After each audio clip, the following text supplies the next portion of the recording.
कल्पना गर्नुहोस्, आज तपाईले एउटा सानो निर्णय गर्नुभयो। हरेक दिन केवल 10 मिनेट किताब पढ्ने, वा हरेक दिन 10 मिनेट एक्सरसाइज गर्ने, वा हरेक दिन आफ्नो आम्दानीको सानो हिस्सा बचत गर्ने। हेर्दा यो निकै सामान्य निर्णय जस्तो लाग्छ।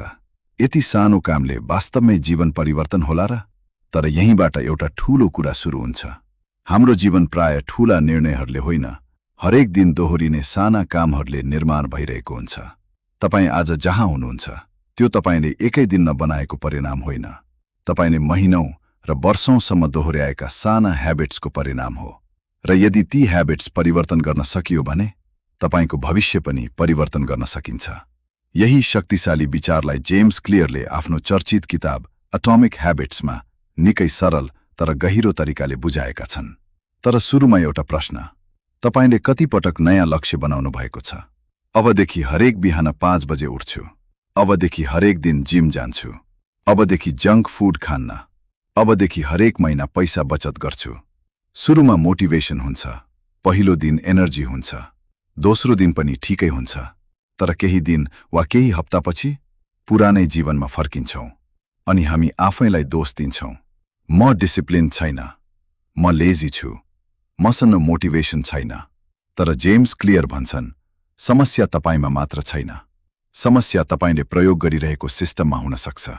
किनकि लक्ष्यले तपाईलाई डाइरेक्सन दिन्छ, तर सिस्टमले तपाईलाई त्यहाँ पुर्याउँछ। कल्पना गर्नुहोस्, दुईजना मानिसले एउटै लक्ष्य राखे। दुवैजना आफ्नो वेट घटाउन चाहन्छन्। पहिलो व्यक्तिले केवल गोल बनायो, म 10 किलो वेट घटाउँछु। दोस्रो व्यक्तिले सिस्टम बनायो, घरमा जंक फूड नराख्ने, हरेक दिन 30 मिनेट हिँड्ने, पानीको बोतल सधैँ साथमा राख्ने, सुत्नुअघि अर्को दिनको खाना तयार गर्ने। अब केही महिनापछि कसको सफल हुने सम्भावना बढी हुन्छ? दोस्रो व्यक्तिको। किनकि उसले केवल परिणाम चाहेको छैन, उसले परिणाम ल्याउने सिस्टम बनाएको छ।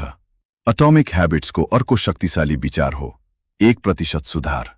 तपाईले आफ्नो जीवन आजै 100% परिवर्तन गर्नु पर्दैन। हरेक दिन केवल 1% राम्रो बन्न खोज्नुहोस्। आज हिजोभन्दा अलिकति राम्रो, भोलि आजभन्दा अलिकति राम्रो। सुरुमा त्यो परिवर्तन देखिँदैन, तर कम्पाउन्ड इन्ट्रेस्ट जस्तै ह्याबिट्स पनि कम्पाउन्ड हुन्छन्। सानो सुधार दोहोरिँदै जाँदा ठूलो परिणाम बन्छ। समस्या के हो भने हामीलाई तुरुन्त रिजल्ट चाहिन्छ। आज जिम गयौं भने भोलि शरीर परिवर्तन भएको देख्न चाहन्छौं। आज किताब पढ्यौं भने भोलि बुद्धिमान भएको महसुस गर्न चाहन्छौं। आज पैसा बचत गर्यौं भने भोलि धनी भएको देख्न चाहन्छौं। तर वास्तविक जीवन त्यस्तो हुँदैन। धेरै पटक तपाईले गरेको मेहनतको परिणाम केही समयसम्म देखिँदैन। जेम्स क्लियरले यसलाई प्लेटो अफ लेटेन्ट पोटेन्शियलको विचारबाट बुझाउँछन्। तपाईले माटोमा बिउ रोप्नुभयो, हरेक दिन पानी हाल्नुभयो, तर केही दिनसम्म केही देखिएन। यदि तपाईले सोच्नुभयो यो काम गरिरहेको छैन र पानी हाल्न बन्द गर्नुभयो भने त्यो बिउ कहिले रुख बन्दैन। तर तपाईले निरन्तरता दिनुभयो भने एक दिन जमिन फुट्छ। बाहिरबाट हेर्दा त्यो ग्रोथ अचानक भयो जस्तो देखिन्छ, तर वास्तवमा त्यो धेरै समयदेखि भित्र भइरहेको थियो। तपाईको ह्याबिट्स पनि यस्तै हुन्। परिणाम नदेखिँदैमा प्रोग्रेस भइरहेको छैन भन्ने हुँदैन। अब आउनुहोस्, एटोमिक ह्याबिट्सको सबैभन्दा महत्त्वपूर्ण विचारतर्फ जाउँ, आइडेन्टिटी बेस्ड ह्याबिट्स। धेरै मानिसले ह्याबिट बनाउन गोलबाट सुरु गर्छन्। म 10 किलो वेट घटाउँछु, म किताब पढ्ने मान्छे बन्छु, म पैसा बचत गर्छु। तर जेम्स क्लियर भन्छन्, सबैभन्दा शक्तिशाली परिवर्तन आइडेन्टिटीबाट सुरु हुन्छ। अर्थात् म के हासिल गर्न चाहन्छु भन्दा पहिले म कस्तो व्यक्ति बन्न चाहन्छु। यो प्रश्न सोध्नुहोस्। यदि तपाई भन्नुहुन्छ म किताब पढ्न चाहन्छु, त्यो गोल हो। तर यदि तपाई भन्नुहुन्छ म पढ्ने व्यक्ति हुँ, त्यो आइडेन्टिटी हो। हरेक पटक तपाईले किताबको 2 पाना पढ्नुहुन्छ, तपाईले आफ्नो आइडेन्टिटीलाई एउटा भोट दिइरहनु भएको हुन्छ। हरेक पटक तपाई जिम जानुहुन्छ, तपाईले आफूलाई भन्नुहुन्छ म आफ्नो शरीरको ख्याल गर्ने व्यक्ति हुँ। हरेक पटक तपाईले अनावश्यक खर्च रोक्नुहुन्छ, तपाई आफ्नो आइडेन्टिटीलाई भन्नुहुन्छ म आफ्नो पैसालाई नियन्त्रण गर्ने व्यक्ति हुँ। यसरी सानो ह्याबिट केवल एउटा काम हुँदैन, त्यो तपाई बन्न खोजिरहेको व्यक्तिको प्रमाण बन्छ। अब प्रश्न आउँछ, हामीले नयाँ ह्याबिट कसरी बनाउने? जेम्स क्लियरले यसको लागि एउटा अत्यन्तै सरल फ्रेमवर्क दिएका छन्। Habit loop. यसमा 4 चरण हुन्छन्। Q, craving, response, reward. पहिलो हो क्यू। क्यू भनेको ह्याबिट सुरु गराउने सिग्नल हो। उदाहरणका लागि तपाईले फोनमा नोटिफिकेसन देख्नुभयो, त्यो क्यू हो। दोस्रो, क्रेभिङ। तपाईलाई नोटिफिकेसन खोल्ने इच्छा हुन्छ। तेस्रो, रिस्पोन्स। तपाई फोन उठाएर नोटिफिकेसन हेर्नुहुन्छ। चौथो, रिवार्ड। तपाईले नयाँ मेसेज वा इन्फर्मेसन पाउनुहुन्छ। दिमागलाई रिवार्ड मिल्छ अनि यो साइकल फेरि दोहोरिन्छ। त्यसैले हामी कहिलेकाहीँ फोन खोल्छौं, तर किन खोल्यौं भन्ने पनि थाहा हुँदैन। ह्याबिट यति अटोमेटिक बन्न सक्छ। अब यही सिस्टमलाई राम्रो ह्याबिट बनाउन प्रयोग गर्न सकिन्छ। त्यसका लागि जेम्स क्लियरका 4 लज छन्। पहिलो, मेक इट अब्भियस। ह्याबिटलाई स्पष्ट बनाउनुहोस्। यदि तपाईं बिहान एक्सरसाइज गर्न चाहनुहुन्छ भने भोलिदेखि एक्सरसाइज गर्छु भनेर मात्र नबस्नुहोस्। ठ्याक्कै निर्णय गर्नुहोस्। बिहान 6 बजे उठेपछि 10 मिनेट एक्सरसाइज गर्छु। यो अझ स्पष्ट भयो। यसलाई इम्प्लिमेन्टेसन इन्टेन्सन भनिन्छ। कहिले, कहाँ, के गर्ने जति स्पष्ट हुन्छ, ह्याबिट सुरु गर्न त्यति सजिलो हुन्छ। अर्को शक्तिशाली टेक्निक हो ह्याबिट स्ट्याकिङ, अर्थात् पहिलेबाट भइरहेको ह्याबिटमाथि नयाँ ह्याबिट जोड्ने। उदाहरण, बिहान कफी बनाएपछि 2 पाना किताब पढ्छु, वा दाँत माझेपछि 5 मिनेट स्ट्रेचिङ गर्छु। तपाईको पुरानो ह्याबिट नयाँ ह्याबिटको ट्रिगर बन्छ। यसले नयाँ ह्याबिट सम्झन सजिलो बनाउँछ। अर्को कुरा, इन्भाइरोन्मेन्ट डिजाइन। तपाईको इन्भाइरोन्मेन्टले तपाईको बिहेभियरमा ठूलो प्रभाव पार्छ। यदि तपाई जङ्क फुड कम खान चाहनुहुन्छ भने त्यो आफ्नो किचन काउन्टरमा नराख्नुहोस्। यदि तपाई धेरै किताब पढ्न चाहनुहुन्छ भने किताबलाई ड्रअरभित्र लुकाएर नराख्नुहोस्, टेबलमाथि राख्नुहोस्। यदि तपाई बिहान जिम जान चाहनुहुन्छ भने राति नै वर्कआउट क्लोथ्स तयार राख्नुहोस्।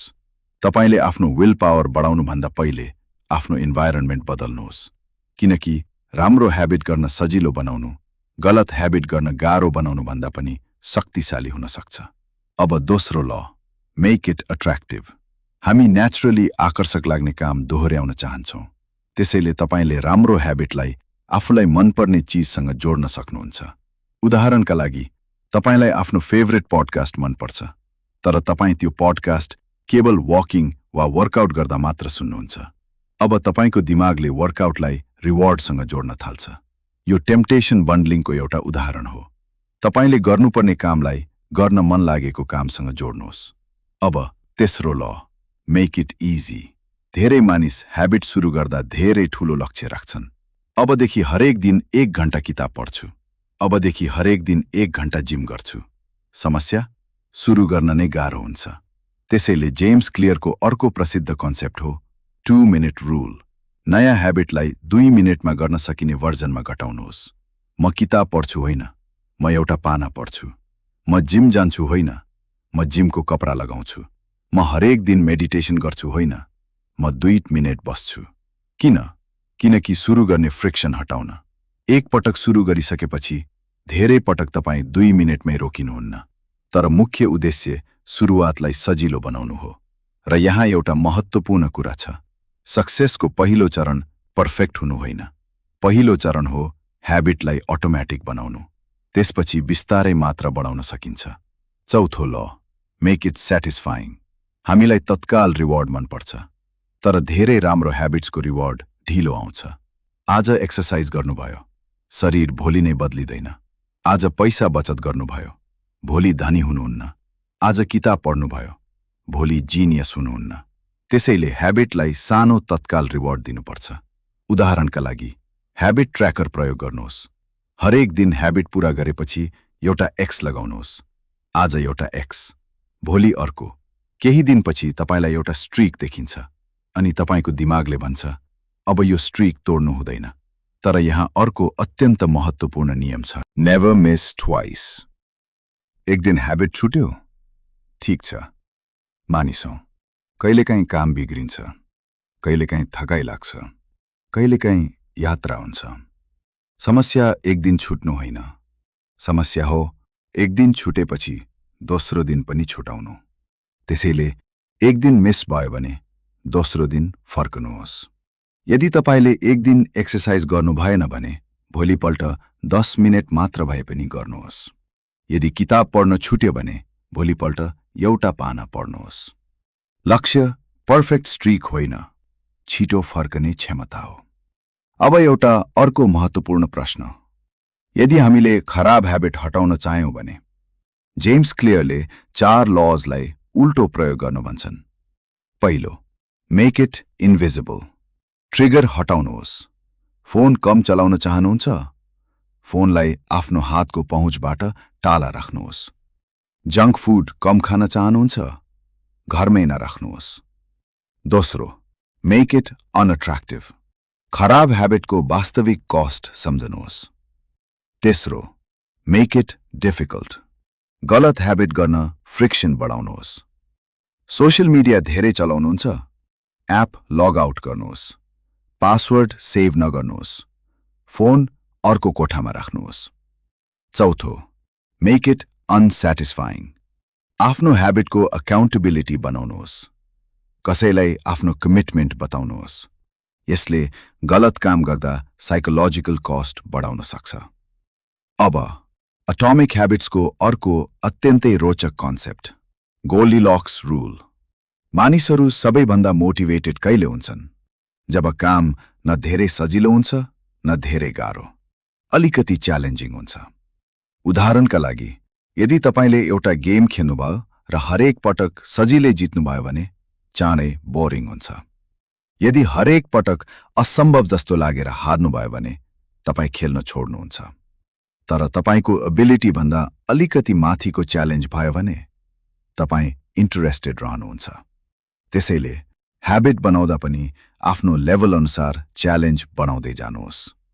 यदि आज तपाईले 10 मिनेट पढ्नुहुन्छ भने केही समयपछि 15 मिनेट, त्यसपछि 20 मिनेट, तर एकैचोटि 2 घण्टा होइन। सानो प्रोग्रेसलाई सस्टेनेबल बनाउनुहोस्। अब यी सबै कुरा तपाईको जीवनमा कसरी प्रयोग गर्ने? एकदम सरल। आज एउटा आइडेन्टिटी छान्नुहोस्। म स्वस्थ व्यक्ति हुँ, वा म पढ्ने व्यक्ति हुँ, वा म डिसिप्लिन्ड व्यक्ति हुँ, वा म पैसा राम्रोसँग व्यवस्थापन गर्ने व्यक्ति हुँ। त्यसपछि त्यो आइडेन्टिटी प्रमाणित गर्ने एउटा अत्यन्तै सानो ह्याबिट छान्नुहोस्। स्वस्थ व्यक्ति बन्न चाहनुहुन्छ? हरेक दिन 10 मिनेट हिँड्नुहोस्। पढ्ने व्यक्ति बन्न चाहनुहुन्छ? हरेक दिन एउटा पाना पढ्नुहोस्। पैसा व्यवस्थापन गर्ने व्यक्ति बन्न चाहनुहुन्छ? हरेक दिन आफ्नो खर्च नोट गर्नुहोस्। डिसिप्लिन बनाउन चाहनुहुन्छ? हरेक बिहान उठ्ने बित्तिकै आफ्नो बेड मिलाउनुहोस्।